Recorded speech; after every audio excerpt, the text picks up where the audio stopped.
பிரியமானவர்களே, இயேசு கிறிஸ்துவின் நாமத்தில் உங்களுக்கு என் அன்பின் வாழ்த்துக்கள். இந்த இடம் எப்படி இருக்கு? அழகா இருக்குதா? ஓரல் ராபர்ட் யூனிவர்சிட்டியில இது ஒரு அருமையான ஒரு இடம்.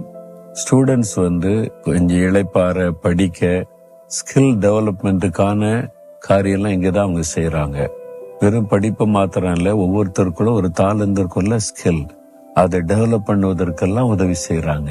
அப்போ ஒவ்வொரு ஸ்டூடெண்ட்டும் வெறுமன பாடம் படிச்சு எக்ஸாம் எழுதி சர்டிபிகேட் வாங்கிட்டு போறதல்ல, அவங்களுக்குள்ள இருக்கிற தாளந்துகள் வெளிப்படணும், அதற்கு உதவி செய்யணும். இதெல்லாம் கூட இங்க செய்யப்படுகிறது. அதை கேட்கும் போதே ரொம்ப சந்தோஷமா இருக்கு. இந்த இடமே பாத்தீங்கன்னா ரொம்ப மன ரம்யமா ரொம்ப அருமையா இருக்குது. இங்க படிக்கிறவங்க ரொம்ப பாக்கியவான்கள், பாக்கியவதிகள் தான். சரி, இப்போ ஆண்டவர் என்ன சொல்றாரு அப்படின்னு நினைக்கிறீங்களா? 2 கொரிந்தியர் 1:10 ஒரு தேவ மனிதராகிய பவுல் சொல்லுகிறார், கர்த்தராகிய இயேசு கிறிஸ்து எங்களை தப்புவித்தார், இப்பொழுதும் தப்புவிக்கிறார், இன்னும் தப்புவிப்பார் என்று அவரை நம்பி இருக்கிறோம். ஏதோ ஒரு ஆபத்திலிருந்து ஆண்டவர்களை தப்புவிச்சார்ல, அதை நினைச்சு பாருங்க. ஆண்டவருக்கு ஸ்தோத்திரம் சொல்லுங்க.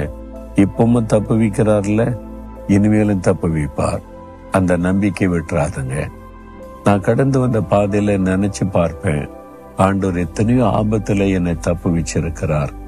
சாத்தானுடைய கண்ணி, பொல்லாத மனுஷருடைய சதி ஆலோசனைகள், நிறைய காரியத்திற்கு கர்த்தர் என்னை தப்பு வைத்திருக்கிறார்.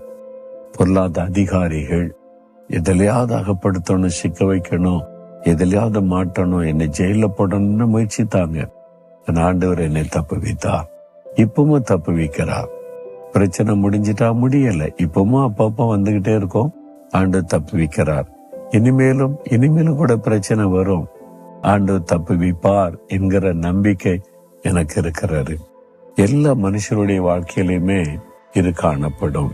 உங்க வாழ்க்கையில முன்னால நிறைய காரியத்துல இருந்து ஆண்டவர் தப்பு வச்சிருக்கிறார்ல, ஆண்டவருக்கு நன்றி சொல்லுங்க. இப்பவும் உங்களுடைய வாழ்க்கையில போராட்ட நெருக்க வந்துகிட்டே இருக்குதா? ஆண்டவர் தப்பி வைத்து கொண்டே இருப்பார். உங்களை சிக்க விட மாட்டார். உங்களை எங்கேயும் அகப்பட்டு நீங்கள் கலங்கி நிற்க விட மாட்டார். உங்களை தப்புவித்து கொண்டு இருக்கிற தேவன். இனிமேலும் எந்த பிரச்சனை வேணாலும் சாத்தம் கொண்டு வரட்டும், ஆண்டவர் உங்களை தப்புவித்து கொண்டே இருப்பார். அதை மாத்திரம் அந்த நம்பிக்கையை விட்டுறாதுங்க. அதனால கர்த்தர் மேல வச்சிருக்கிற நம்பிக்கையில உறுதியாயிருங்க.